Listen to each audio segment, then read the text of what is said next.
सांसद चंद्रशेखर आजाद आजाद समाज पार्टी नगीना उत्तर प्रदेश से लोकसभा सदस्य ने संसद लोकसभा में कांवड़ यात्रा और इसके संबंध में सरकार के खर्च एवं भेदभाव को लेकर जो तीखे सवाल उठाए। चंद्रशेखर आजाद ने लोकसभा में राष्ट्रपति के अभिभाषण पर बोलते हुए उठाया कि सरकार ने महाकुंभ पर लगभग 8 से 500 करोड़ खर्च किए हैं, लेकिन यह सिर्फ एक धर्म और उसके आयोजनों पर केंद्रित है। उन्होंने सदन से पूछा, क्या केवल एक धर्म के लोगों को सरकारी धन का इस्तेमाल करने का अधिकार है? उन्होंने महत्वपूर्ण धार्मिक एवं सामाजिक महानुभावों की जयंती जैसे संतो रविदास की जयंती 12 फरवरी, बाबा साहेब अंबेडकर की जयंती 14 अप्रैल, ज्योतिबा फूले की जयंती 11 अप्रैल के आयोजनों पर सरकार की प्रतिक्रिया पर सवाल खड़े किए। क्यों इन आयोजनों को वही छूट, अनुमतियां और सरकारी समर्थन नहीं मिलते जो महाकुंभ को मिला? उन्होंने कहा कि यदि कुंभ पर इतने भारी खर्च की व्यवस्था की जा सकती है, तो क्या सरकार समान मंच पर दलित, पिछड़ों और अल्पसंख्यकों के सामाजिक सांस्कृतिक आयोजनों के लिए भी वैसा ही सहयोग कर सकती है? हम सभी धर्मों की आस्था का सम्मान करते हैं, लेकिन सवाल यह कि क्या यही समान सम्मान अन्य धार्मिक सांस्कृतिक आयोजनों को मिलता है? कुंभ में जहां श्रद्धालुओं का स्वागत फूलों से किया गया, वहीं अन्य धर्मों और वर्गों की आयोजनों को बार बार रोक दिया जाता है।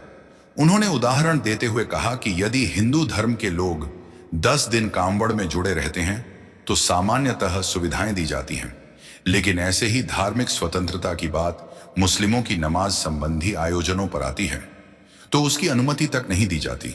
यह दर्शाता है कि धार्मिक स्वतंत्रता और समानता को लेकर उस समान व्यवहार हो रहा है। देश भर में कई मानवाधिकार उल्लंघन जैसे दलित अत्याचार को लेकर उन्होंने चेताया, यदि सरकार केवल एक समुदाय या धर्म को प्राथमिकता देती है तो यह अंततः सामाजिक असमानता, धार्मिक अन्याय और लोकतांत्रिक मूल्यों के खिलाफ होगा। उन्होंने पूछा कि क्या सरकार दलितों, पिछड़ों और मुसलमानों को देश से बाहर निकालना चाहती है और एक छोटे धर्म व्यवस्थित से देश चलाना चाहती है? उनका जवाब था, यह देश सबका है। वे चेतावनी दे रहे थे कि सरकार कुछ वर्गों के पक्ष में काम करती रही तो लोक नीति में असंतोष और उत्तेजनाएं सड़क पर दिखेंगी। महाकुंभ खर्च लगभग 8,500 करोड़, राष्ट्रीय स्तर पर प्रमुख आयोजन, लोग और धर्म का प्रतिनिधित्व एक तरफा, संत रविदास अंबेडकर जयंती समान आयोजनों को अनुमति व सुविधाएं नहीं, समाज के वंचित वर्गों से भेदभाव, धार्मिक स्वतंत्रता, एक धर्म के लिए सुविधाएं, दूसरों की स्वतंत्रता नकार देना, संवैधानिक समानता, संविधान की समानता की भावना भंग हो रही, सरकार असमान रवैया अपनाती है। राजनीतिक चेतावनी, धर्म नियंत्रित राजनीति से सामाजिक टकराव बढ़ेगा, लोकतंत्र कमजोर है। चंद्रशेखर आजाद ने संसद में यह मुद्दा उठाते हुए कहा कि धार्मिक स्वतंत्रता, रिलीजियस फ्रीडम, केवल एक धर्म के लिए सीमित नहीं हो सकती। उन्होंने स्पष्ट रूप से कांवड़ यात्रा और ईद की नमाज के उदाहरण देकर इस असमानता और पक्षपात को उजागर किया।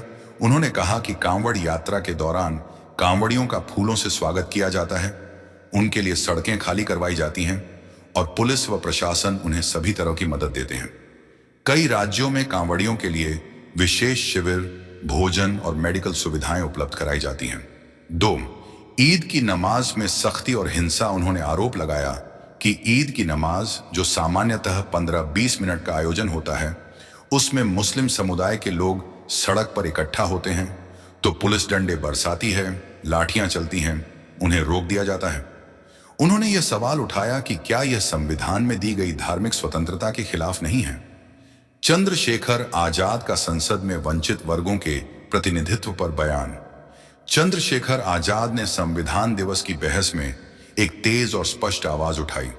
उन्होंने संसद में न सिर्फ सरकार बल्कि विपक्ष पर भी कटाक्ष किया। उनके अनुसार आज की राजनीति का केंद्र सत्ता की लड़ाई रह गई है, जबकि असली मुद्दों जैसे भेदभाव, असमानता और गरीब वर्गों की समस्याओं को दरकिनार कर दिया गया है। मुख्य बातें जो उन्होंने संसद में कही: 1. सत्ता बनाम समाज के मुद्दे। उन्होंने कहा, आज सत्ताधारी दल अपनी सत्ता को बचाने और विपक्ष अपनी राजनीति को चमकाने में लगा है, लेकिन गरीबों, वंचितों, दलितों और किसानों की समस्याएं संसद में उठाने वाला कोई नहीं है। चंद्रशेखर आजाद ने यह भी कहा कि संसद का उद्देश्य केवल सत्ता पर बहस करना नहीं, बल्कि समाज के सभी वर्गों की आवाज को उठाना होना चाहिए। 2. सामाजिक असमानता और भेदभाव। उन्होंने विशेष रूप से यह कहा कि समाज के कमजोर वर्गों, दलित, आदिवासी, पिछड़े वर्ग और अल्पसंख्यक को अभी भी न्याय नहीं मिल रहा। उनके अनुसार जब तक इन वंचित वर्गों को बराबरी का दर्जा और सम्मान नहीं मिलेगा, तब तक संविधान का सपना अधूरा रहेगा। 3. युवाओं और किसानों की बदहाल स्थिति। चंद्रशेखर ने यह भी कहा कि बेरोजगारी और किसानों की बदहाली देश की सबसे बड़ी चुनौतियों में से एक है।